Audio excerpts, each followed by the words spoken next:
Okay, Hare Krishna. Welcome everybody. So today we're going to continue with the 18th chapter. Before we begin, I'll say the prayers to Guru and God. Om Ajnanatimirandasya Jnananjana Shalakaya Chakshurum Militamena Tasmai Shri Guruve Namaha. Om Namo Bhagavate Vasudevaya. Hare Krishna. गुरुर्ब्रह्मा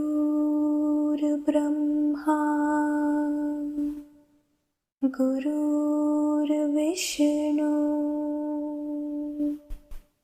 गुरुर्देवो महेश्वरः गुरुर्साक्षात् परब्रह्मा तस्मै श्री गुरुवे नमः तस्मै श्री गुरुवे नमः तस्मै श्री गुरुवे नमः. Hare Krishna. I'll play the slokas. It is 18.14 to 18.18. adhiṣṭhānam तथा kartā karaṇam च पृथग्विधम् विविधाश्च पृथक् ceṣṭā daivam चैवात्र पञ्चमम् शरीरवाङ्मनोभिर्यत् कर्म प्रारभते नरः न्याय्यं वा विपरीतं वा पञ्चैते तस्य हेतवः तत्रैवं सति कर्तारमात्मानं केवलं तु यः पश्यत्यकृतबुद्धित्वं न स पश्यति दुर्मतिः यस्य नाहङ्कृतो भावो बुद्धिर्यस्य न लिप्यते हत्वापि स इमान् लोकान् न हन्ति न निबध्यते ज्ञानं ज्ञेयं परिज्ञाता त्रिविधा कर्म चोदना करणं कर्म कर्तेति त्रिविधः कर्म संग्रहः. Hare Krishna, Guruji. Hare Krishna. It's Deepaliji's turn to Deepaliji? Okay. Hare Krishna. 18.14. The seat of action, body, the doer, ego, the various sense organs as instruments, the different kinds of efforts and divine will. These are the 5 factors of action. 18.15. These 5 are the causes of whatever action a person performs with the body, speech of mind, whether right or wrong. 18.16. Therefore, one who thinks of oneself as a sole doer due to imperfect intelligence does not see rightly or completely. Such a person is deluded. 18.17. One who is free from ego and whose intellect is untainted, though slaying all these things, neither kills nor is bound by the action. 18.18. Knowledge, the object of knowledge, and the knower constitute the threefold impetus to action. The instrument of action, the act itself, and the doer. These are the 3 constituents of action. Hare Krishna. Hare Krishna. So 18.17 actually is one who is free from ego and whose intellect is untainted. Though slaying all these beings, neither kills nor is bound by action. So we will go deeper into that. Okay. So this set of verses, they are coming at a very critical juncture because Sri Krishna had just in the previous set of slokas, he had explained the difference between sannyasa and tyaga. Does anybody remember what's the difference between sannyasa and tyaga? Yes, Tulata ji? Yeah, the people who renounce the actions motivated by desires, that is, whatever actions due to social obligations, rituals, spiritually oriented actions, all those will be renounced by those people who are karma sannyasas. And yagis are the people who are karma yogis, who renounce the outcomes, results, fruits of actions to God. Excellent. Thank you so much. So that is exactly what Krishna had taught in the previous set of slokas. He said, sannyasa means you renounce actions, and tyaga means you renounce the fruits of actions, and he came with his own philosophy of how we should perform actions, the rightful actions, without expectations, which is nishkama karma. Krishna had made it very clear that renouncing action is not an option. So after saying that, now in this set of slokas, he is going to talk more about the metaphysical aspects of action itself now. The insights on how to make sure that we now do actions without getting into karmic bondage. So isn't that very important? So it's very, very crucial. Now what he's going to explain here.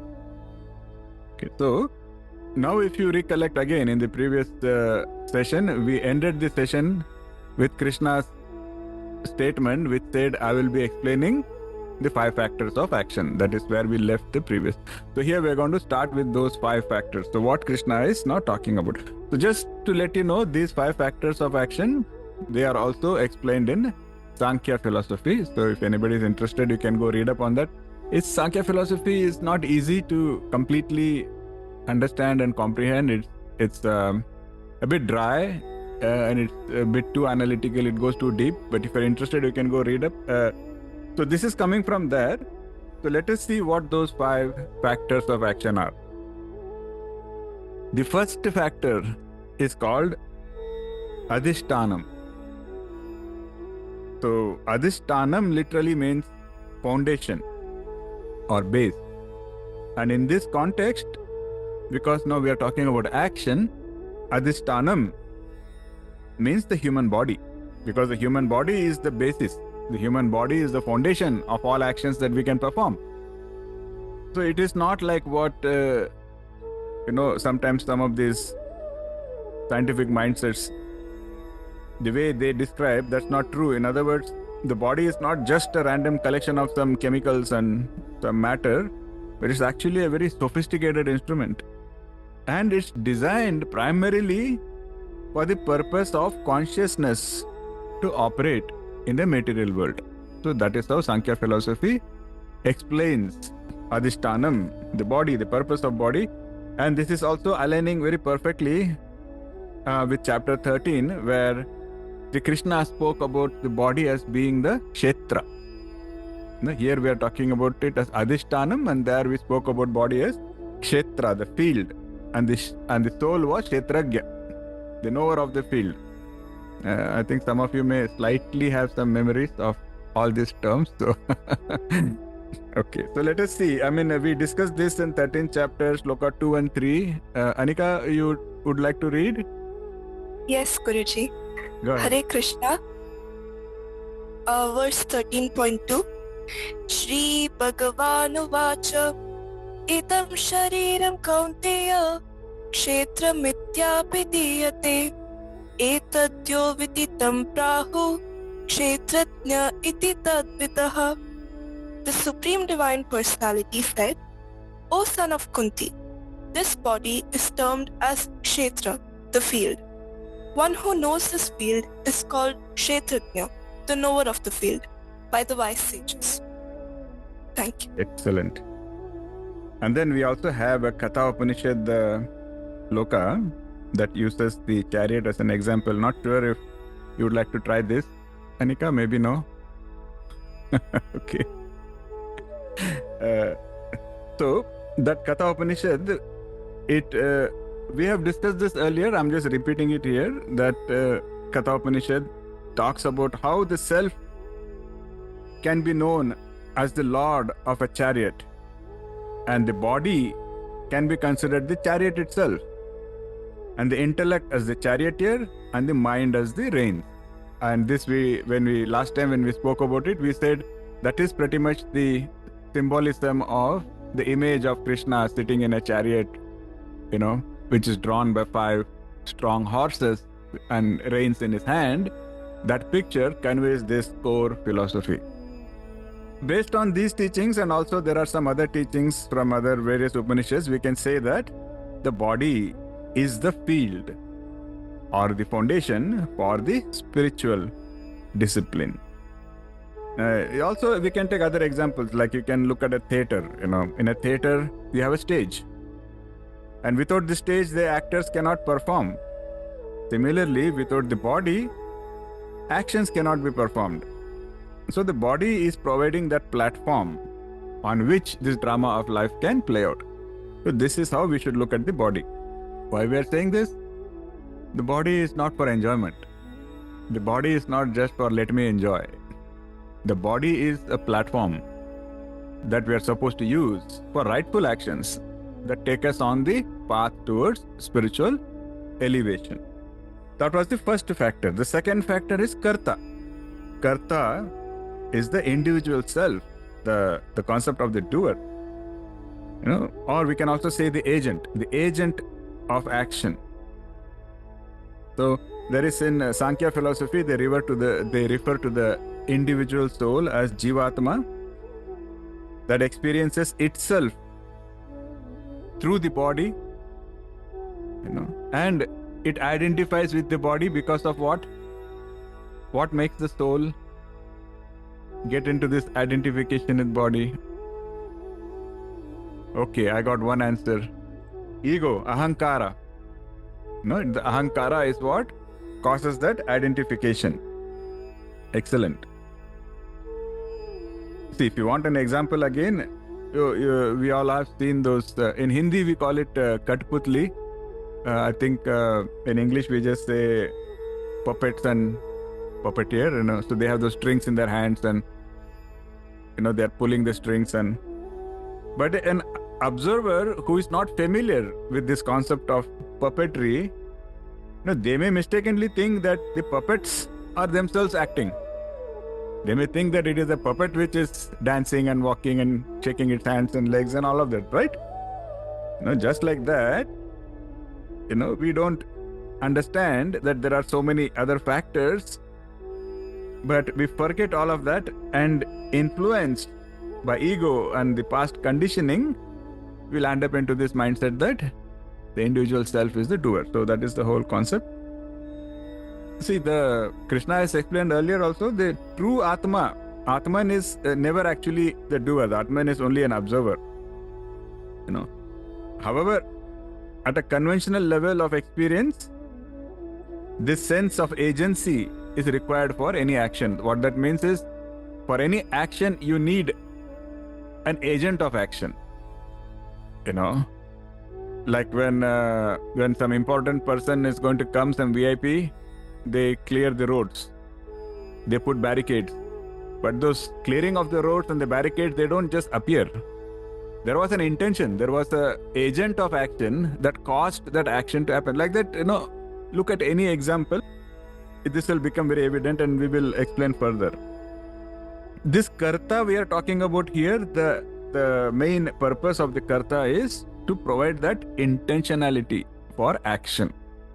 And Krishna says that in the 13th chapter, 13.30. Hare Krishna, verse 13.30. Prakratyeva cha karmani kriyamanani sarvashah yah pashyati tatatmanam akartaram sapashyati. They alone truly see, who see that all actions are done by Prakriti alone, and that the self is actionless. Excellent. Thank you. Beautifully said. So as you can see, it's a very complex topic, a topic where to help us understand some constructs are given, to help us understand some examples are given, but we have to keep on, internalizing the right message. We shouldn't just take things literally. That is the whole point of so many examples and so many analogies, so that the right message comes through. Because this topic is such that you cannot just use one or two words to explain everything. Because the topic is, but the real nature, the nature of the absolute, the nature of Paramatma we have already studied, it is beyond our comprehension. So how do you explain something which is beyond comprehension? Is like this only. You have to use many different examples, many different ways of, describing it, and also keeping on reminding us that what the true essence is. Now, in the Chandogya Upanishad, there is a very beautiful verse. So this is the discussion in the Chandogya Upanishad that is happening between Shvetaketu and Uddalaka. So Shvetaketu is the son and Uddalaka is the father, and they are having a discussion, and the son is asking the father how he can understand the presence of the divine. He says, how can I comprehend it? Because you say that the divine is present, but I cannot sense it. Just like that you say that the Atman pervades my whole body, but I cannot see that. Like, how do I make sense of it? So then the father, Uddalaka, he tells him, do one thing, take that piece of salt. In olden days, salt means it was not like today, it was not like iodized salt. In those days, salt means they were blocks of salt. So he says, take this salt and place it in the water.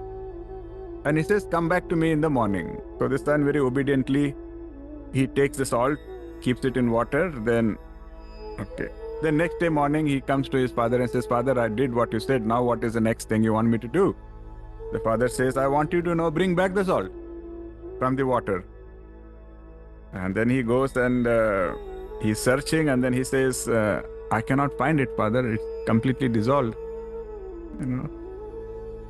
But the father says, but you know that the salt is there. You cannot find it, that's okay. But you definitely know that it is there because you put it there. The son says, yes. I put it there, so I know that the salt is there, but now I cannot find it. Because it has become one with the water. Now, the same way, the self, it is the essence of who we are. It is in our body. We cannot find it, we cannot see it, but I am not separate from myself. It's kind of a very insane thing to even say. Will you ever say, I'm not I? So the self is just like the salt and water have become one, the self and I has become one. So I will try not to go too deep. That's why I said, Sankhya, if you're interested, you can go read. But what I am giving you is a very diluted, and I'm trying to make it interesting and all of that. But this is the gist of how Sankhya philosophy is. But it's a very, very powerful philosophy nevertheless. The whole point is, I'll simplify it even further. Anything that you can see, there is one thing common between anything that you can see. What is that thing which is common? The thing that is common is the person seeing and the person that is being seen, they are different. The moment you say, I see an apple, I see a tree, I see a plant, I see an animal, that means you are not the plant, you are not the animal, you are not the tree.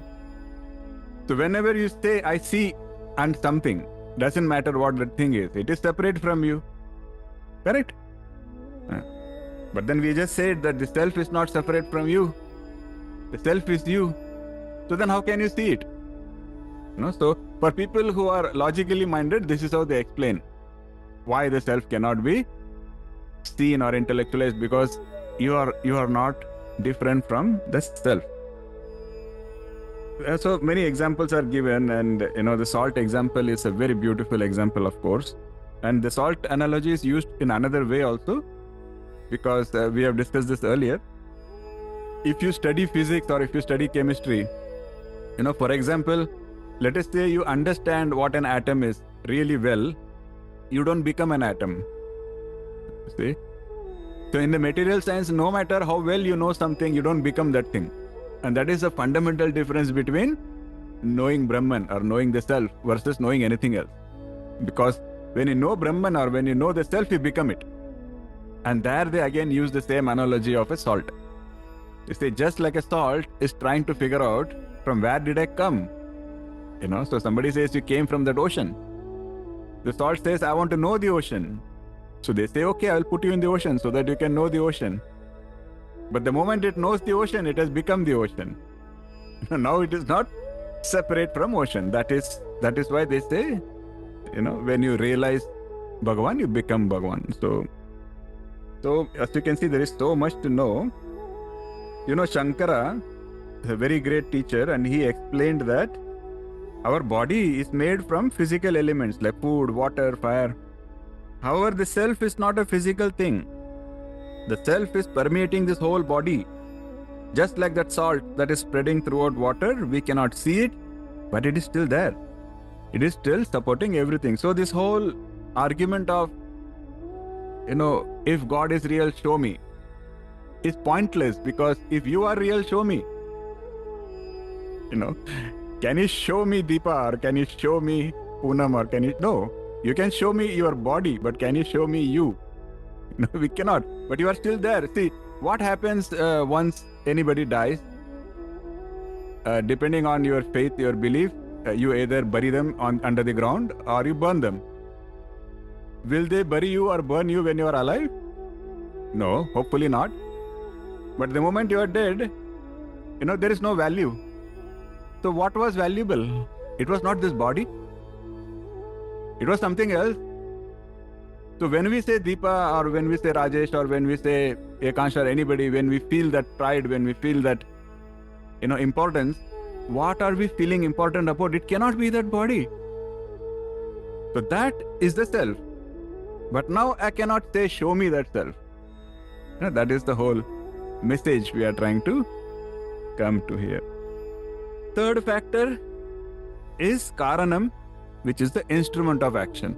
Now, it's an interesting Sanskrit word. Sometimes it is also said karaṇam, but most commonly karaṇam. And karaṇam itself has multiple meanings. One of the meanings is cause, but the other meaning is also the instrument. So what are the instruments that we have to know? The five jnanendriyas. Jnanendriyas are knowledge acquiring senses. Jnanendriyas. Eyes, ears, nose, tongue, and skin. And then the five karmendriyas, the action-oriented senses, which are hand, feet, voice, reproductive organs, and excretory organs. Okay. And then the internal instruments. What are the internal instruments?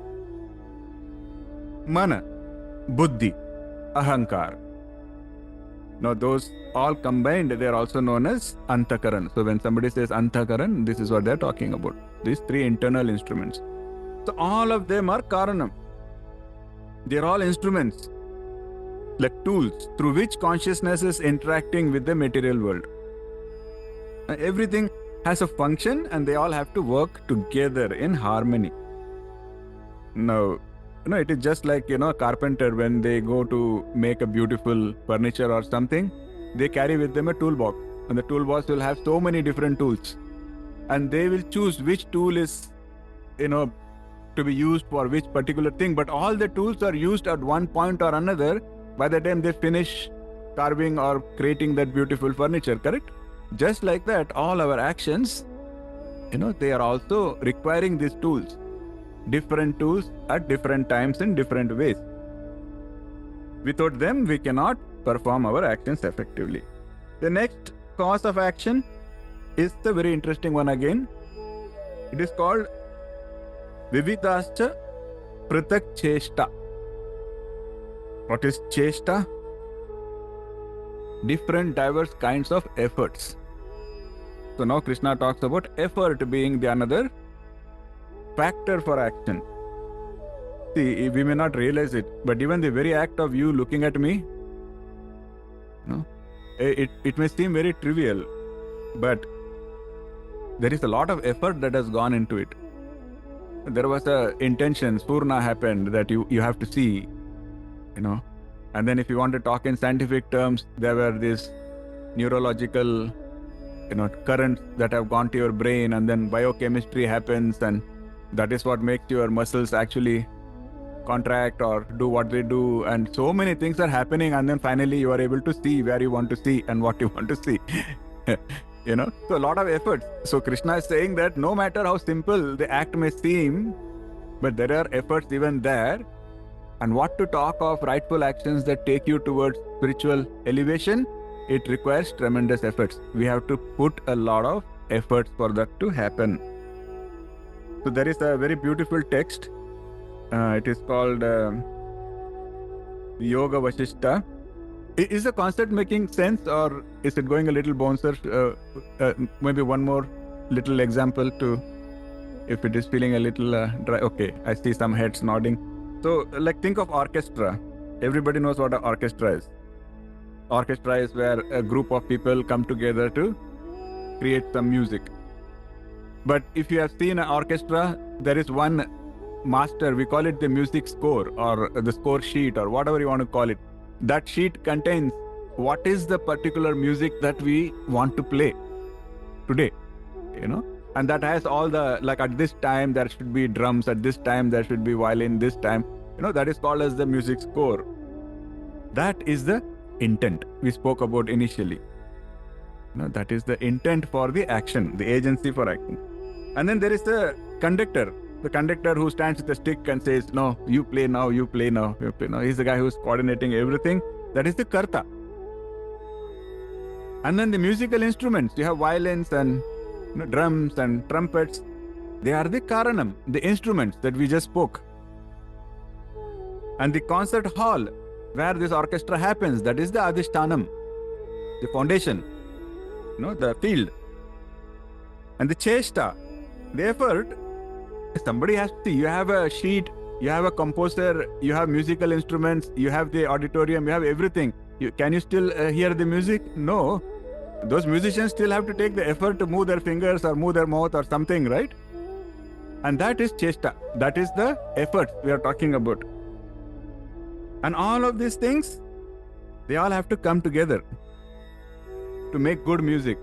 Is it possible that the drummer is just drumming away whatever he wants to drum and the violin is going whenever he wants to play whatever he wants to play? That's going to be like intolerable. Like, you cannot, it's not music.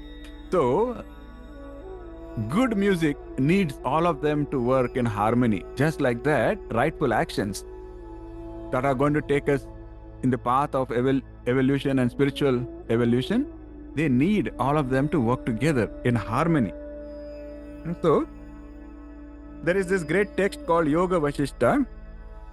Supposedly, sage Vasishtha, he is teaching Lord Rama. So Lord Rama, of course, is another Leela, just like Lord Krishna accepted Sandipani as his guru. Just like that, Lord Rama is also leading by example, and he is taking a guru and he is asking questions to a guru so that the answers may help all of humanity. The Yoga Vasishtha is all about liberation and how to achieve liberation and all of that. That right at the beginning, there is also a reference made to sage Agastya. Agastya is another very great saint, very great sage. And a question is asked that says, what really leads to liberation and freedom? Is it our actions or is it our knowledge? Then Agastya smiles and says, think of a bird and think of a bird that is flying. Can that bird soar high and fly with just one wing? No. It needs both wings to fly. And he says, just like that, true freedom and liberation requires both knowledge and rightful action. And they have to work together. Neither one by themselves can take you there. And then Yoga Vasishtha will continue, and Vasishtha is driving home the point again. He's saying that you have to make the effort, Rama. Doesn't matter what I'm teaching you, you still have to make the efforts. And see, again, we have to take things into context. If you have some doubts, you can always ask me. Because Vasishtha also makes a very powerful statement. He says there is no such thing as fate controlling your life. Because, the second part is very important. He says, because whatever you call as fate, it is just a result of your own past actions. Isn't that what we call as karma? We say that if you have negative karma, you will have to go through it, go through the repercussions. In a way, Krishna says the same. That message is hidden again in the same great shloka.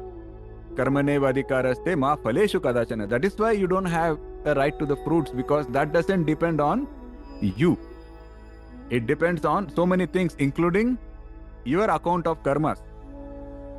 But it's a very powerful message, that's why I brought in here. Hear me out now and please pay some attention. So Vasishtha says that your own old habits and your own desires they have shaped what you are today. But then he tells the most profound thing after this.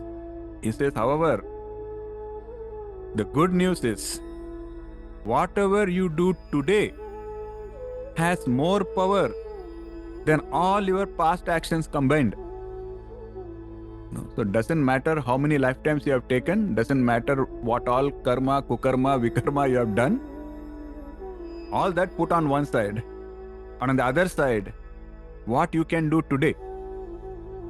In which direction you are going to put your efforts, in which direction you are going to take your actions, how you are going to act, what you are going to do, with what intention. He says that is more powerful. He says, yes, blessings from God will help. But the real magic happens when we exercise our own intelligence and mental strength and our own efforts. That should be how we reach freedom.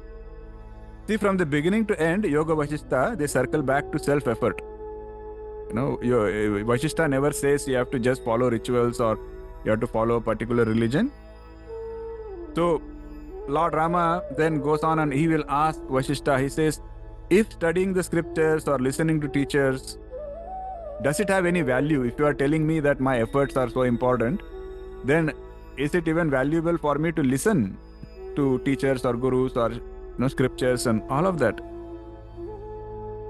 And then Vasishtha says, they are all important, but they will not take you to the destination. You will never grasp the truth just through donations or religious ceremonies or just following doctrines. He says, so what is the point? What is the point of religion? What is the point of scriptures? What is the point of gurus? What is the point of teachings? Then Vasishtha says, they create the right conditions and they set the stage for you. But you have to take the effort and do the actions you are supposed to do. Is it not very powerful? Like you want to be a very great performer. Now, if you want to be a very great performer, you need a platform, you need a stage, you need an audience, you need the opportunity. So many things you need. Vasishtha says, the scriptures, the teachers, the gurus, they are all that. They are all giving you all of that. But at the end of the day, you have to perform, na? I mean, if you have stage fright and if you won't open your mouth, what use is the world's largest stage? What use is the world's most popular platform? That is what we mean by efforts are very important. We have to put our efforts. Okay, Guruji is giving Gita, I will just, I will be cutting my vegetables, I will be, doing something. Oh, mere kaan mein pad raha hai, I'm listening. But okay. But it's not going to itself give you any real value that you are seeking. The real value comes in involvement. That is effort. The effort is, am I willing to put in additional efforts to be completely involved? And once I'm involved, can I put the efforts to internalize? I'm involved, effort. I internalize more efforts. And then I put it to real life. I put it in my actions. That is even bigger efforts. He says those efforts are what will actually take you to the path of God realization. So I think now this is getting very clear, hopefully. And then the last factor Krishna talks about, daivam, divine factor. He says it is a fifth and often overlooked factor. So that is the divine will, providence, whatever you want to call it, destiny, whatever you want to call it, because at the end of the day, that is still there. Like you may have the body, you may have the senses, you may have the efforts, you may have the instruments, but still success or failure cannot be guaranteed. You can neither guarantee success nor can you guarantee failure. There is something beyond your comprehension, beyond your understanding, and that is daivam. Just like a gardener, or a farmer, at the most, you can take efforts. You can plant the seed, you can water it, you can make sure you time it correctly. But if 1 year the rain refuses to come, then that's beyond it. That is daivam.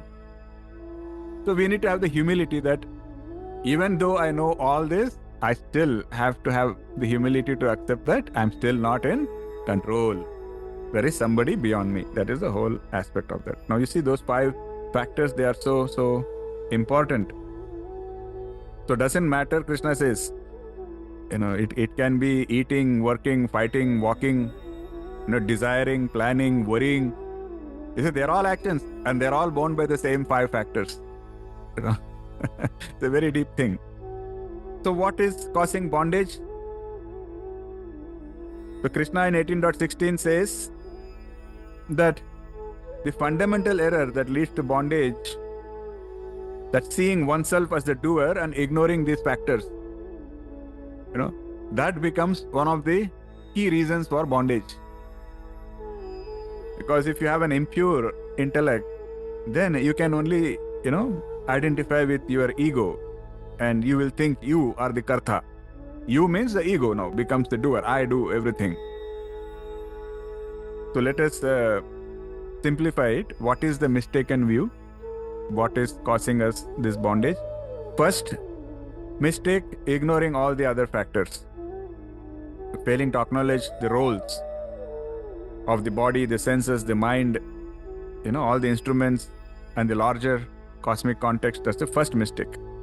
Second, always identifying with the self from an ego perspective. That is, anytime anybody says enjoyment, that is very much in the mode of ego, ahankar. Because who is enjoying? Who is the enjoyer? That alcohol, the soul is not getting intoxicated. Are we even questioning? That is why anybody who is in the mode and mindset of enjoyment is in ignorance. The third, the flawed perception that I, that ego is me, that just increases your pride. And when the pride increases, it is not always good, right? Because what happens when the pride increases? Whenever there is success, you will start jumping around. You will start jumping in joy. You cannot control your ecstasy because you think you did something and it's all you. But what is the other end of this whole story? When there is failure, you can't handle that either. You go into guilt, you go into shame. The same problem, because again, you think it is you. You think it is all you. You see the problem. It's an endless cycle of either elation or depression. And that is the cause of bondage. By claiming ownership of action, the ego is binding the soul to the consequences. In other words, you are taking now ownership not just of your action, but you are taking ownership of the consequence. And once you do that, that is what happens. Now do you understand one more reason why Krishna said samatvam? Because this is the whole exercise of samatvam. Don't jump around if something good happens. Why? Because whatever good happened is not because of you. You were a part of it, but you were not it. And vice versa. If something fails, it's not all entirely you. You are a part of it. But there is so many things involved. So once you have that understanding, then you will neither be over-elated nor will you be. And that is what Samattvam's key message is. I hope that also makes sense. Now this is what causes bondage. Then what causes liberation? Of course, not being in bondage causes liberation. That's a simpler answer. And just to make it a little more insightful, I brought in something from another great text. It is called as Ashtavakra Gita. We spoke about it in the past. Ashtavakra was a great saint again. Ashtavakra, he had 8 curves or 8 bends in his body. That's why he was called as Ashtavakra. But he was a great Advaita yogi. One of the greatest Advaita yogis our country has produced. And his Gita is called as Ashtavakra Gita. But my humble request is, please don't try to go and read Ashtavakra Gita. I mean, you can read, but the point is, if the Ashtavakra Gita is not read in the right context, then it will just make you uninterested in life. That is how I look at it, because the messages are very powerful and they are all, they have to be taken in the right context. So for example, Ashtavakra, he talks about this whole thing of bondage and liberation. His language is also very good. He says, Tada bandho yada chittam kinchit vanchati shochati kinchin manchati grihanati kinchin hashyati krupyati This bondage arises when the mind desires or grieves about anything. Are you following? The first point he says, bondage arises when the mind either desires or grieves about anything. When it abandons or accepts anything. When it feels joyful or angry about anything. He pretty much has covered everything in our life, na? So he says, that is the first his statement about bondage. And then he says, Tada muktir yada chittam na vanchati na shochati na munchati na grihanati na hrishyati na krupyati. This liberation, whereas occurs when the mind neither desires nor grieves, neither rejects nor accepts, neither rejoices nor angry. By now you might have already, you should already be feeling very familiar with all of this. No? Krishna has explained the same thing in so many different ways. Samatvam and not having aversion, attachment, that is the whole message. And then he goes on and says, Tada bandho yada chittam saktam kasvami drishtishu tada moksho yada chittam saktam sarva drishtishu. He says bondage occurs when the mind is attached to any particular perception or viewpoint. The first part. So if your mind is attached to any one perception or any one viewpoint, don't feel attached to it. No, it is just a viewpoint or a perception. What happens if you are overly attached to one viewpoint or one perception? What is that called? Anybody remembers? Too strongly attached to one particular. Moha Kalilam. Okay, Moha Kalilam. That is the result. You end up in Moha Kalilam. But this act of getting too strongly attached to one belief or one perception or one viewpoint and not changing it. Yes. Kalpana ji just answered. That is delusion. That is what we defined as delusion. Ahankara vimudata kartā iti manyate. That's what Krishna had said earlier. That is the definition of delusion. And either Ashtavakra Muni is saying the same thing. That also causes bondage. And when does liberation come? He says that is attained when your mind is not attached. And it is open to all perceptions. At the same time, it is closed to all perceptions. In other words, you are not impacted either way. You can just be an observer and say it is a perception. It is a viewpoint. I heard something very interesting.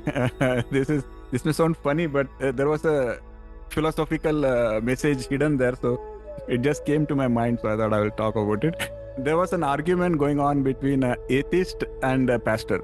And it was I don't know, I accidentally, clicked on that link and I was just seeing it. Just a 1 minute clip, and it was very profound because the pastor is trying to tell the atheist that, not believing in God is not cool, because it's kind of foolish. There is God. How can you say there is no God? And the atheist is now countering the pastor. The atheist is saying, well, you probably know that there are millions of gods. He says in one particular text, they even say there are 64 million gods. He says, but you don't believe in them. You only believe in one God, right? The pastor says, yes, I believe in, there is only one God. He says, basically, you are rejecting 63,999,099 gods, right? I'm rejecting just one more than what you are rejecting. So why am I such a bad guy? He says. So what is the big deal about being an atheist? Because you are not an atheist, but you reject 63,900,000 gods. I am rejecting just one more God. So it sounds funny, but that is pretty much the flaw in being overly attached to any one perception or any one viewpoint. Because at the end of the day, we can all be right and we can all still be wrong. Because reality is beyond our perception. Reality is beyond all this theorization and beyond all this reasoning. It can only be realized. Right? Very, very powerful. And then finally he says, Yada naham tada moksho, yada ham bandhanam tada, matveti helaya kinchinma gruhana vimunchama. He says, when there is no sense of I from an ego perspective, then there is liberation. When there is the sense of I, then there is bondage. This is realizing this truth. You should playfully avoid accepting or rejecting anything. It's very powerful. You have to think about it. But I think that you are getting the idea. It's very, very insightful. That talks about what creates bondage and what creates liberation. And this is same thing that we discussed. You may not realize, but in the previous half an hour, that's what we have been talking about. We've been talking about, don't get into that I did something, I am doing something, I deserve something, because there are so many factors. At least these 5 factors we should be aware of. So it is not all I. And when we realize that, then we go more towards liberation. Very quickly, I want to also say there may be some people misunderstand 18.17. That's why I'm specifically talking about that. Because in 18.17, Shri Krishna says that who is a liberated soul? He says, one whose intellect is not tainted, that is, yasya buddhir na lipyate, and who is free from ego, yasya nihankrito bhavaha, even if they were to slay all these worlds, neither truly kills nor is bound by the action. This is the problematic statement if it is not understood correctly, because Krishna said that even if they slay all the worlds, they still don't kill. In other words, they are not bound by the action. That is not a license for violence, but it is a very profound statement about the internal state of the actor and its effect on karmic consequences. Because when actions are performed without ego identification and attachment, then they don't create binding or negative karma. If you are not identifying with ego, if you are not having an ego-based identity, you cannot do anything which is harmful to anybody. You cannot. Because the moment you harm somebody, why would you want to harm somebody? Because you have this sense of separation, you have this sense of superiority, you have this sense of somehow the other person is wrong, I am right. In other words, you are not yet identified with the real I. You are still identifying with the false I, the ego. Correct? And that is what Krishna is saying. So if you are not in that mode, if you are above that, then whatever you do, but the real way to understand it is, then you will not do anything which is wrong. You will not do anything that is harmful in the true sense. So I wanted to just clarify that. And then in the final sloka, Krishna touches upon the threefold impulse. So he talks about 2 triads. Triad means 3 things together. The first triad, he talks about jnanam, neyam, and parinyata, which is knowledge, object of knowledge, and the knower of knowledge. This we have already discussed. If anybody has a questions, you can ask me, raise your hands. The second triad he talks about is karaṇam, karma, and kartā, which is the instrument, the action, and the agent of action. These are the 2 triads he talks about. Why he is talking about it? Because the first triad, the jnana triputi, that is what provides the why and what, or the motivation and direction for action. And the second triad, which is called as karma triputi, that provides the how the execution happens. It's 2, strategy versus implementation. So strategy is the jnana triputi and implementation is karma triputi. And then in the verses that follow 18.18, Krishna will further explain how each element of both triads, how they are, he goes into depth. So he is going to talk about in this triad how each element is itself influenced by the 3 gunas, sattva, rajas, tamas. And another layer he is going to add, and he is going to show how our own motivations and actions are deeply colored by these fundamental qualities. It's a very deep science that he is going into. So there is also a shloka in the Srimad Bhagavatam. You can take note of it and read it yourself. Srimad Bhagavatam 1.2.23, where it says that sattva, rajas, tamas, they are the 3 qualities of material nature. And the Supreme Person accepts all of them for the purpose of creation, maintenance, and dissolution. And while doing this, he takes on the names of Brahma, Vishnu, and Shiva. And of these, it is through the sattva manifestation, which is Vishnu, that human beings attain the highest good. There are a few different interpretations and few different ways this has been explained.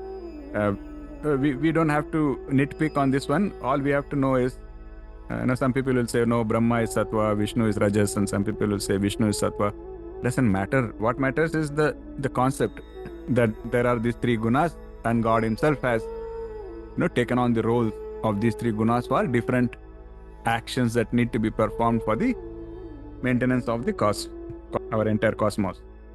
Some quick practical implementations. Do you think this is helpful in practical life, or you think it's just theory and it's really not applicable? You think it is? You can show me your hands if you think. Okay, at least one person thinks. Okay, 2, 3. So you think it has a practical application, right? Okay. I'll give you a very, very simple practical application. Let us say your car has a flat tire. Now you do a YouTube tutorial on how to fix the flat tire. Now you become very good at fixing a flat tire. You go fix the flat tire. But the next day you are driving on the same set of nails. And the next day you are again getting a flat tire. Now you can say that I know how to fix a flat tire, and all your life you can keep fixing a flat tire, but is that the way to live? Is that the solution? No, that can only at the most be a short term. In the long term, we need to understand, why am I getting a flat tire? Correct? And then you will realize that I'm getting a flat tire because in that particular road there is a particular set of sharp things, and that is what is causing a... Don't you want to know that? And then don't you want to avoid that? Don't you want to avoid getting a flat tire at all? That is the whole idea behind why we are going into so much depths into not just what to do, but also action itself. All the factors behind action. Like, yeah, I made a mistake. And then somebody says, this is how you fix your mistake. Then next day you make another mistake, you go fix another mistake. And then that goes on. Your whole life you are making a mistake and fixing it. What is the point? Somewhere you need to understand what makes us do mistakes, or what makes us do even right things. And that is what is the whole science that we are talking about so far. So that we can address the root cause and get above this, rise above all of this. Okay, so some quick practical tips. First, the knowledge that we are learning, it helps us dissolve the ego, because you can tell your ego that don't jump too much, it's not you. Either ways. And don't sulk too much, it's not you. Either ways, it's not, you should not, be too hung up. And that is the whole idea of nishkama karma, performing actions without expectations for this another reason. Because when you perform an action without expectation, if you succeed, you accept it. If you fail, you accept that too. Because you are not attached to the outcome anyway. That is very, very important. And this is what is given in chapter 4, 18th shloka, where Krishna says, they who see inaction in action and action in inaction, they are the wise among humans. Although performing all kinds of action, they are yogis and masters of all their actions. Now that shloka may make a little more sense, because now after Krishna has spoken about all the other factors and all of that. Okay. Second, you can cultivate humility through recognizing the fifth factor. Anybody remembers what was the fifth factor of action we discussed? Okay.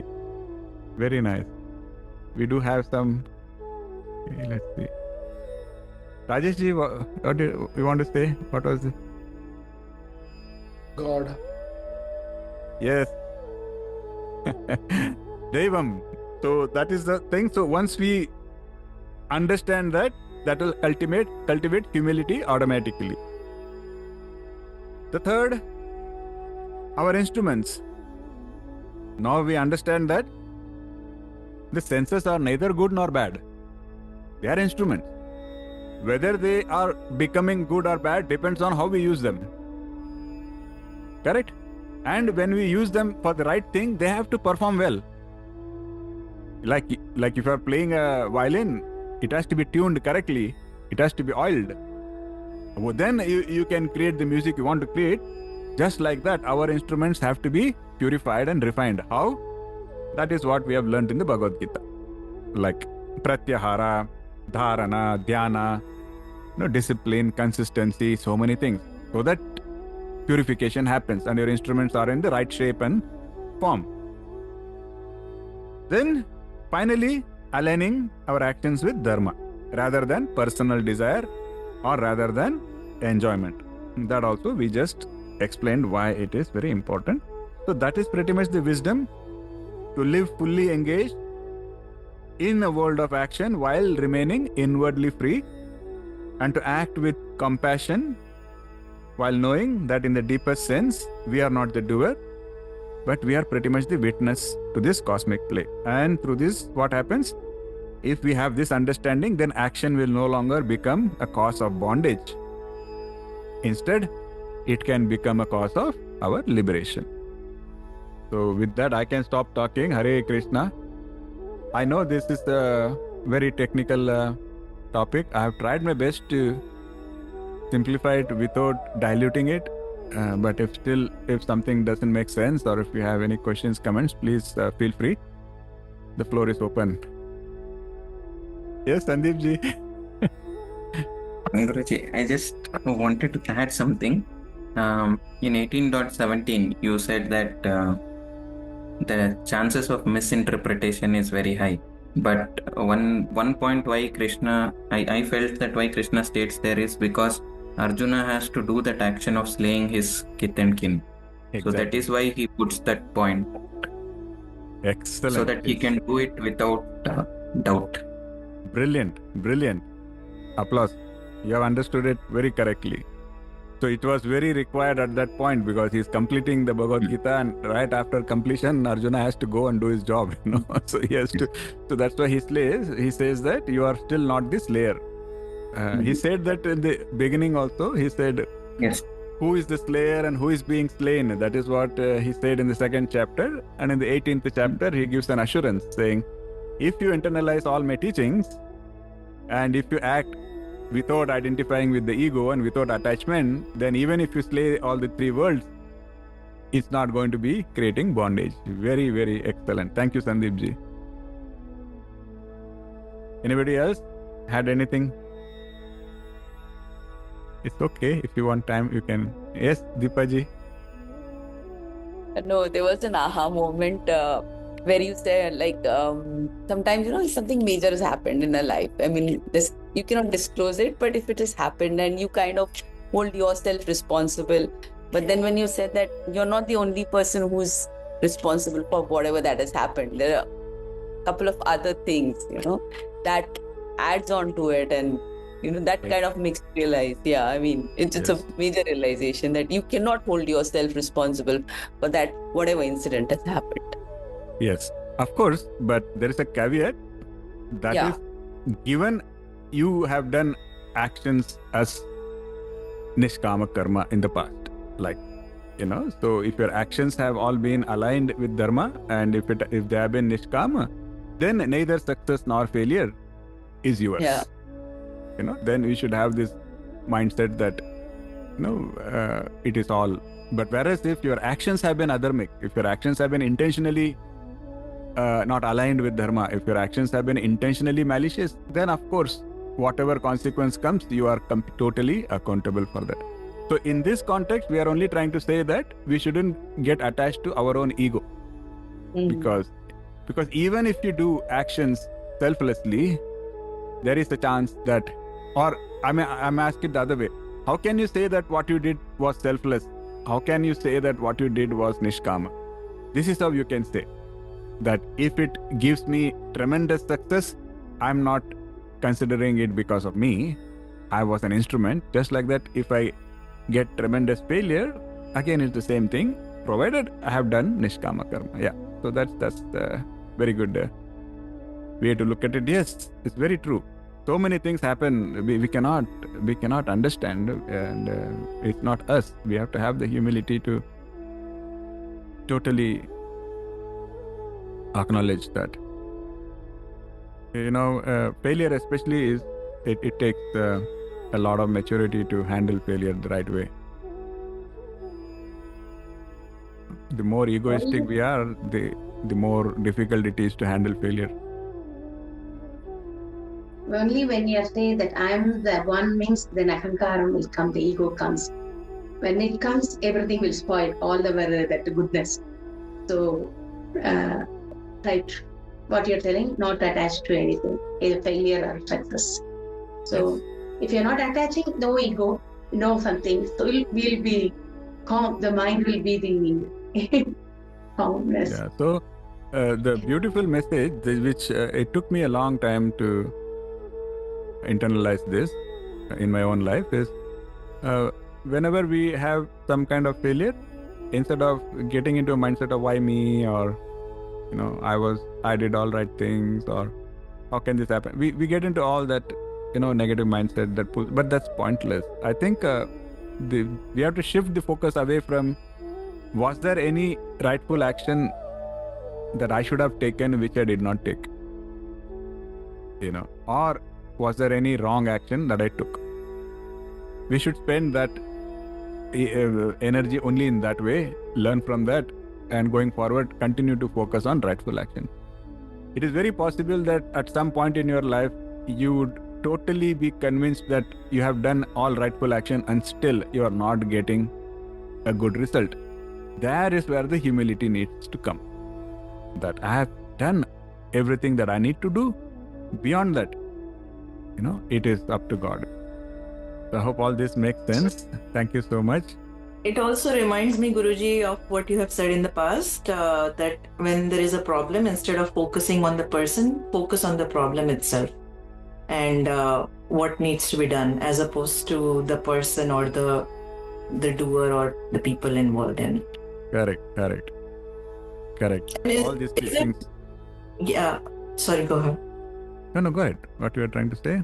So is it right to say that ego and attachment goes hand in hand? It is ego only that is causing attachment. Who किसको attach हो रहा है? Ego कोई तो हो रहा है. There is no ego, there cannot be attachment. That is what Ananda Mahima said beautifully. जहाँ दो है वहाँ दुख है. Because और दो कब तक होगा? जब तक अहंकार होगा तब तक तो दो होगा ही ना. जब अहंकार निकल गया, जब मैं निकल गया, वही that is what Kabira also says. जब मैं था तब हरि नहीं, अब हरि है तो मैं नहीं. प्रेम गली अति Sankri. He says like when as long as I was there was no room for God, and now God is there, I am not there.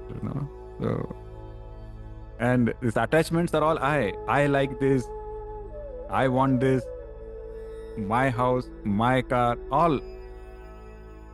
Show me. We cannot even say a statement that shows attachment without using me or I, right? So that is the whole science of attachment. So no ego, no attachment possible. You cannot get rid of ego, then get rid of attachment. Apne aap ego will go. That is the law of universe we discussed. A equals to B. You cannot control A, go control B. So just like that, Krishna said, once you understand all this, once you are on the elevated soul, once you become an elevated soul, then success or failure won't affect you. I don't know how to become an elevated soul. Okay, but I at least know how not to make success or failure affect me, na? Then automatically I'll become elevated, So, so that is how all these teachings are. Thank you so much. Hare Krishna. Anika, thank you so much for reading the slokas. See you all in the next session. Hare Krishna. Hare Krishna. Saira. Hare Krishna. Hare Krishna. Thank you. Hare Krishna. Hare Krishna. Hare Krishna. Hare Krishna.